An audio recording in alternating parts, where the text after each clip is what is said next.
जय हिंद। स्वागत है आपका न्यूज बिहार में। चलिए देखते हैं आज के तमाम बड़ी खबरों को। जेडीयू के पूर्व अध्यक्ष शरद यादव का 75 वर्ष की उम्र में निधन। गुरुग्राम के अस्पताल में ली अंतिम सांस। देश के प्रतिष्ठित समाजवादी नेता शरद यादव का गुरुवार 23 जनवरी की देर रात गुरुग्राम के फोर्टिस अस्पताल में निधन हो गया। वह 75 साल के थे। वह काफी समय से बीमार भी थे। गुरुवार की रात उनकी पुत्री सुभाषिनी राज ने ट्विटर पर कहा कि पापा नहीं रहे। बिहार की राजनीति में अपनी अलग पहचान रखने वाले शरद यादव के निधन की खबर मिलते ही पूरा प्रदेश शोक में डूब गया। शरद यादव 7 बार लोकसभा और 3 बार राज्यसभा के सदस्य रहे हैं और केंद्रीय मंत्री भी रह चुके हैं। मंडल कमीशन को लागू कराने वालों में उनकी बड़ी भूमिका रही है। शरद यादव 1989 से 90 में टेक्सटाइल और फूड प्रोसेसिंग मंत्रालय में केंद्रीय मंत्री रहे। 1991 से 2014 तक शरद यादव बिहार की मधेपुरा सीट से सांसद रहे। 1995 में उन्हें जनता दल का कार्यकारी अध्यक्ष चुना गया और 1996 में वह 5वीं बार लोकसभा का चुनाव जीते। 1997 में उन्हें जनता दल का राष्ट्रीय अध्यक्ष चुना गया। 1999 में उन्होंने लालू प्रसाद को मधेपुरा संसदीय सीट से पराजित किया था।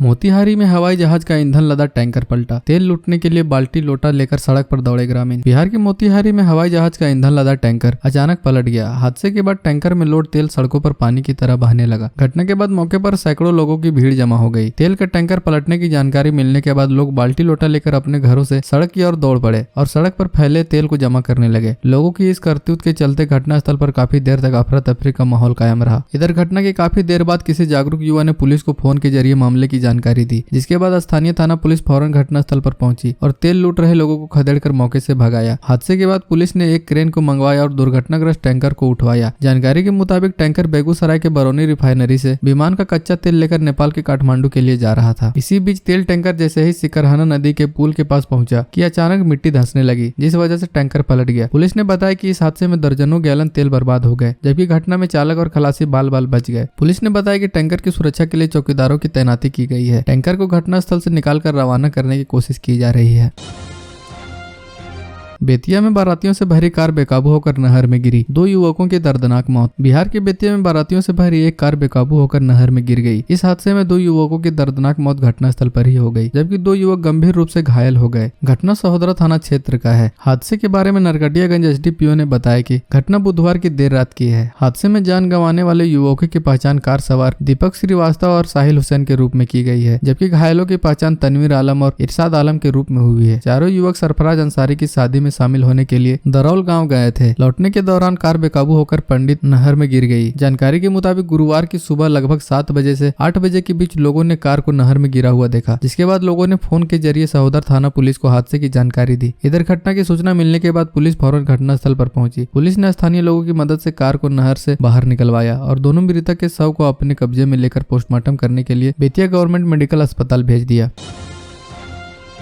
बिहार में तेज गाड़ी चलाने वालों पर ऑनलाइन लगेगा जुर्माना। 5 सबसे खतरनाक एनएच पर लगाए जाएंगे ऑटोमेटिक कैमरे। बिहार के सबसे खतरनाक 5 एनएच पर ऑनलाइन निगरानी के लिए ऑटोमेटिक कैमरा लगेगा, जो कि तेज रफ्तार की गाड़ी के नंबर प्लेट को कैच करेगी ताकि गाड़ी मालिक की पहचान तुरंत हो सके। एनएच पर लगने वाले कैमरों की दूरी एक दूसरे से महज 1 किलोमीटर से भी कम होगी, ताकि गाड़ी की रफ्तार कितनी भी हो कैमरे की नजर से नहीं बच सकेंगे। परिवहन विभाग ने एनएच पर ऑनलाइन निगरानी करने का पूरा काम बेल्ट्रॉन के सहयोग से करने का निर्णय लिया है। राज्य के 5 अधिकारियों को बेंगलुरु के एनएच और दिल्ली की जमुना एक्सप्रेस पर ट्रैफिक का जायजा लेकर रिपोर्ट बनाने के लिए भेजा था। एनएच पर ओवर स्पीड और ओवरटेक करने वाले गाड़ियों पर ऑनलाइन जुर्माना लगाया जाएगा। जुर्माना लगाने के बाद चालकों की इसको सूचना एसएमएस से भेजी जाएगी। वहीं एनएच पर वैसी गाड़ियां जो एक ही नियम को तोड़ने के लिए लगातार 3 बार पकड़ी जाएंगी, उनका लाइसेंस रद्द करने की कार्रवाई की जाएगी।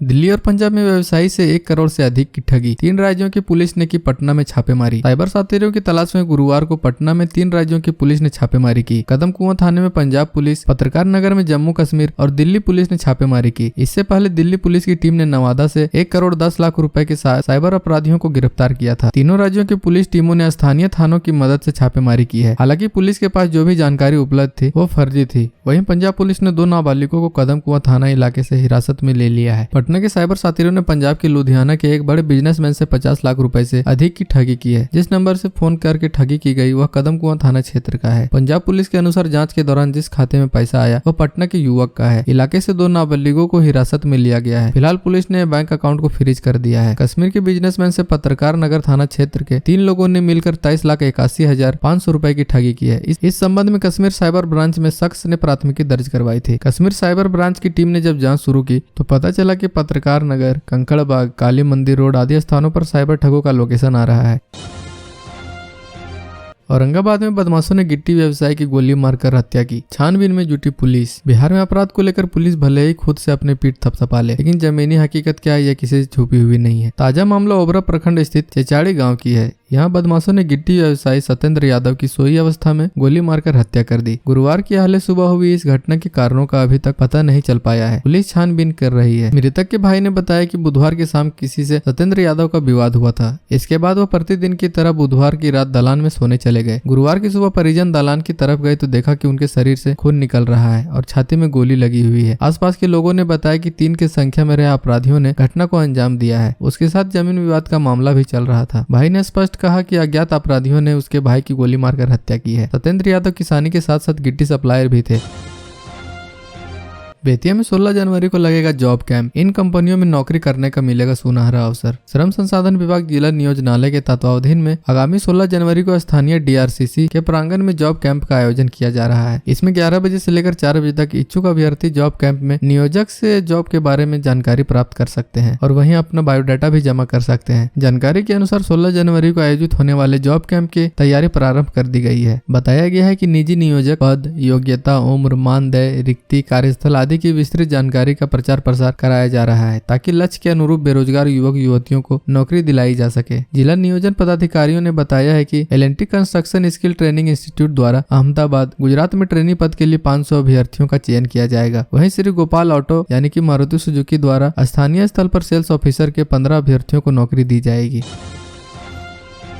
पटना में निर्माणाधीन अपार्टमेंट में हुआ बड़ा हादसा, 1 मजदूर की मौत, 2 की हालत गंभीर। बिहार की राजधानी पटना में एक निर्माणाधीन अपार्टमेंट में मिट्टी धंसने के चलते हादसा हो गया। इस हादसे में 3 मजदूर मलबे में दब गए, जिसमें से 1 मजदूर की मौके पर ही मौत हो गई, जबकि 2 अन्य लोगों को स्थानीय लोगों ने कड़ी मशक्कत के बाद मलबे से बाहर निकाला। दोनों मजदूरों को पास के अस्पताल में इलाज के लिए भिजवाया गया, जहाँ दोनों मजदूरों की हालत गंभीर बताई जा रही है। बता दें कि घटना SP वर्मा रोड की है। यहाँ निर्माणाधीन अपार्टमेंट के बेसमेंट में लिफ्ट के लिए मिट्टी की खुदाई की जा रही थी। इसी दौरान मलबा गिरा और 3 मजदूर वहीं पर दब गए। इनमें एक 35 वर्षीय मजदूर सुरजीत दास की दम घुटने से मौत हो गई, जबकि 2 मजदूर घायल हो गए। सभी पटना जिले के बहरावा के रहने वाले हैं। मजदूरों के अनुसार दिसंबर 2022 से अपार्टमेंट का निर्माण कार्य जारी है। इसके बिल्डर राजेश उपाध्याय हैं और ठेकेदारी का काम रणधीर चौधरी कर रहे हैं। मजदूरों ने बताया कि पहले यहाँ पुराना भवन था जिसे तोड़ दिया गया है। फिलहाल 3000 वर्ग फुट में अपार्टमेंट के बेसमेंट बनाने का काम चल रहा है।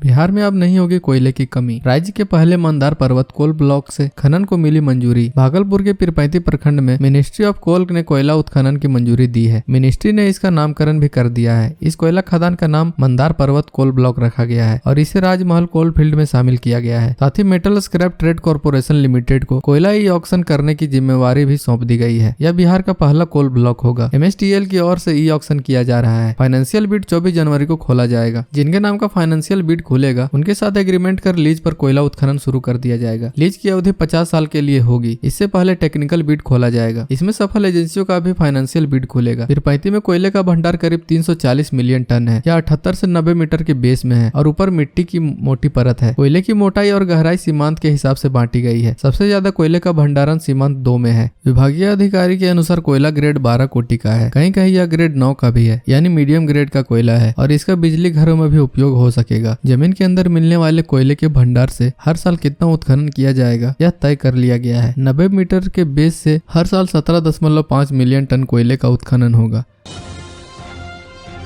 बिहार के हेरिटेज क्षेत्र में विज्ञापन लगाने पर देना पड़ सकता है जुर्माना। नियमावली 2023 में किया गया प्रावधान। बिहार के शहरी निकायों में स्थित वर्ल्ड हेरिटेज साइट पर धार्मिक स्थानों पर किसी तरह का विज्ञापन के प्रदर्शन की अनुमति नहीं मिलेगी। इसके साथ ही राष्ट्रीय उद्यान, जिला वन निकाय, ऐतिहासिक स्मारक, श्मशान, कब्रिस्तान, खंडहर और लुप्तप्राय क्षेत्रीय इकोसिस्टम के रूप में वर्गीकृत क्षेत्रों में भी विज्ञापन का प्रदर्शन नहीं हो सकेगा। सूबे में लागू बिहार नगर पालिका क्षेत्र विज्ञापन नियमावली 2023 में इसका प्रावधान किया गया है। बिना अनुमति इन जगहों पर विज्ञापन लगाने वालों के खिलाफ 1985 के अधिनियम के अंतर्गत कार्रवाई की जाएगी। नियमावली के मुताबिक यदि किसी एजेंसी ने पूर्व अनुमति के बिना या अनुमोदित विज्ञापन नहीं लगाया तो उसे हटाने का अधिकार नगर निकाय के पास होगा। ऐसे मामलों में विज्ञापन के उच्चतम मूल्य के शुल्क के 200% के बराबर राशि का जुर्माना वसूला जाएगा। किसी दुकान या प्रतिष्ठान के द्वारा यदि अपने भवन से बड़ा या दूसरे ब्रांड का विज्ञापन लगाने पर भी इतना ही जुर्माना लगेगा। 3 कार्य दिवसों के भीतर जुर्माना राशि जमा नहीं करने पर प्रति माह 1.5% का ब्याज देना होगा। प्रावधान ये भी किया गया है कि नकारात्मक या ट्रैफिक खतरे का कारण बनने वाले विज्ञापन शहरी क्षेत्र में नहीं लगेंगे। नकारात्मक विज्ञापनों की सूची में नग्नता, नस्लीय या फिर जातीय मतभेद बढ़ाने, महिलाओं बच्चों के शोषण को बढ़ावा देने, यौन ओवरटोन वाले, हिंसा का महिमा मंडन करने वाले या फिर जानवरों प्रति क्रूरता दिखाने वाले विज्ञापनों को इस सूची में रखा गया है।